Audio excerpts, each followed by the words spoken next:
Baik, Assalamualaikum warahmatullahi wabarakatuh. Di sini saya Rizky Ardian. Di sini saya akan menjelaskan materi K5. Untuk resistor adalah salah satu komponen elektronik yang berfungsi untuk memberikan hambatan terhadap aliran listrik. Di sini ada gambarnya.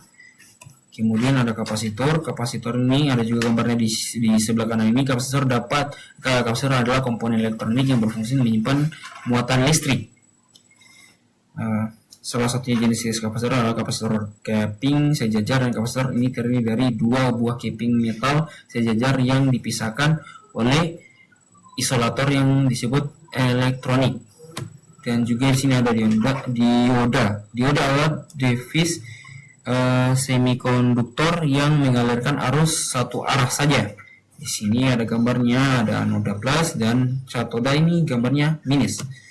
LED ini dan gambar LED-nya ini merupakan komponen yang dapat mengeluarkan emisi cahaya. Ini merupakan produk temuan lain yang setelah dioda.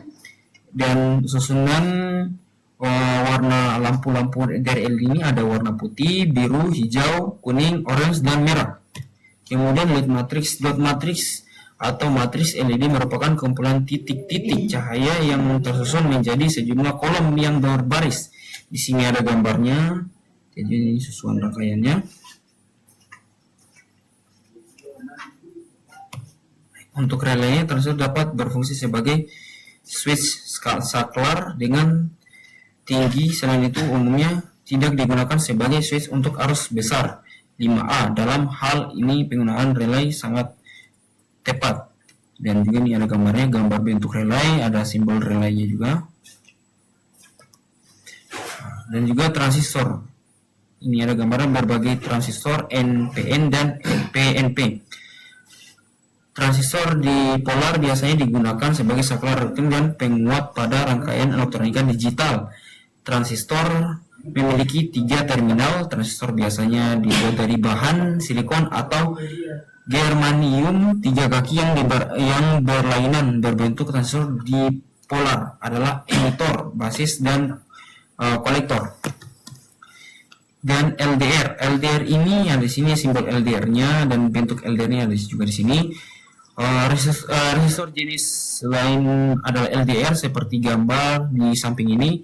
LDR digunakan untuk mengubah energi cahaya menjadi energi listrik. Saklar cahaya otomatis dan alarm pencuri adalah beberapa contoh alat yang menggunakan LDR tetapi karena responnya terhadap cahaya untuk cukup lambat, LDR tidak digunakan pada situasi di mana intensasi cahaya berubah secara drastis. Sensor cahaya berfungsi untuk mendeteksi cahaya ada di sekitar kita. Sensor yang terkenal untuk mendeteksi cahaya ialah LDR, Light Dependent Resistor. Sensor ini akan berubah nilai hambatan apabila ada perubahan tingkat kecerahan cahaya. Ada fotosensor ini, struktur cahayanya ini, dan respon manusia. Ada gambar di sini untuk respon cahayanya, dan fototransistor. Oke, sini komponen ini sering digunakan untuk sensor cahaya pada robot pengikut garis line flower. Perhatikan karakteristik spektrum cahaya sebagai berikut. Yang ada pada di samping, infrared ini memiliki sifat yang sama dengan transistor, yaitu menghasilkan kondisi cut off dan situasi. Ada 7 segmen ini, prinsip kerjanya ini ada gambarnya di sini. Ada tipe komponen katode dan tipe komponen anode.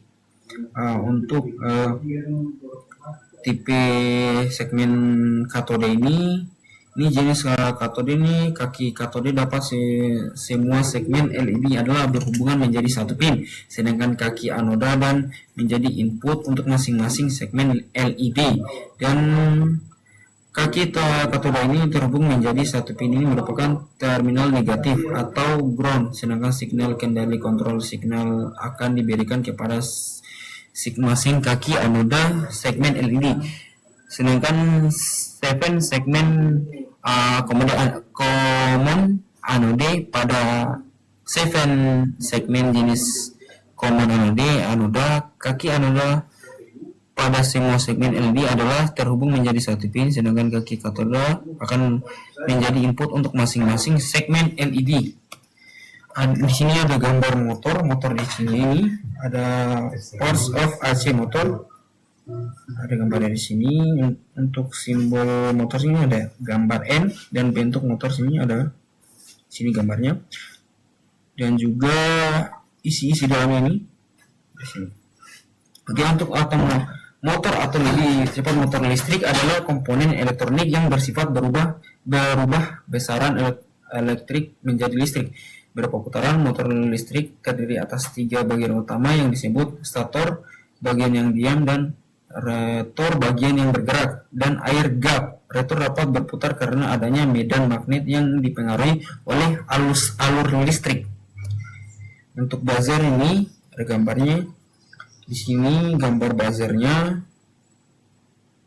Untuk buzzer ini adalah sebuah komponen elektronik yang berfungsi untuk mengubah getaran listrik menjadi getaran suara. Pada dasarnya prinsip kerja buzzer itu hampir sama dengan loudspeaker. Jadi buzzer juga terdiri dari kumparan yang terpasang pada diafragma, dan kemudian kumparan tersebut dialirkan arus hingga menjadi elektromagnet.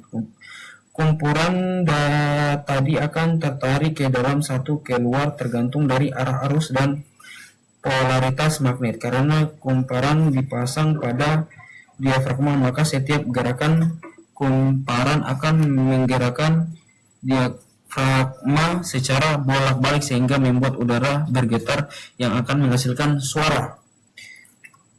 Dan alat ukurnya ini ada di sini. Untuk alat ukurnya ini multitester analog Sweat CX564. Ini spekulasinya ini di sini 26C Swiss with range measurement, ada kapasitensnya, high inputnya, Swiss labelnya, DCV dan ACV, dan transistor. Untuk dalam bereksperimen dibutuhkan juga alat ukur tegangan arus, penguatan transistor, kapasitor, dan resistor minimal berupa multitester. Akan lebih baik jika ada melengkapi osiloskop dan frekuensi counter digital. Baik, sekian dari saya. Lebih dan kurangnya mohon dimaafkan. Saya ucapkan terima kasih. Wassalamualaikum warahmatullahi wabarakatuh.